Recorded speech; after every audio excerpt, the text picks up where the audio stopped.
Salam sejahtera. Terima kasih atas kesudian anda singgah di channel saya. Jika anda seorang penggemar sukan bola sepak tanah air, bantu saya tekan subscribe kerana setiap subscribe anda itu sangat berharga. Terima kasih sahabat baik.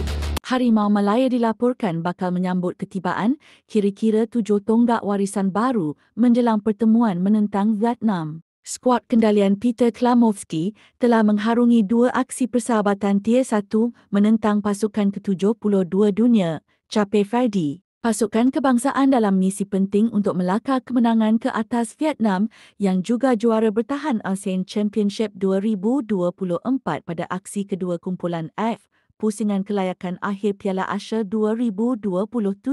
Malaysia anti baru-baru ini telah mengumumkan ketibaan pemain warisan baharu dari La Liga, Facundo Garces, yang beraksi pada posisi pertahanan. 4 pemain lagi diumumkan oleh Malaysian, iaitu pemain sayap lincah, Emmanuel Machuca, di samping 3 pemain lagi iaitu Joao Figueiredo, Rodrigo Holgado dan juga Johnny Razabal. Joao Figueiredo yang beraksi di Basaksehir juga menyatakan hasratnya untuk melangkah lebih jauh bersama skuad kebangsaan di pentas peringkat Asia. Secara peribadi, musim ini amat bermakna bagi saya. Kini dapat mewakili Malaysia serta berkongsi impian ini bersama anda semua untuk melangkah lebih jauh di peringkat Asia dan dunia benar-benar satu penghormatan. Saya tak sabar merasai sokongan dan kasih sayang daripada para penyokong.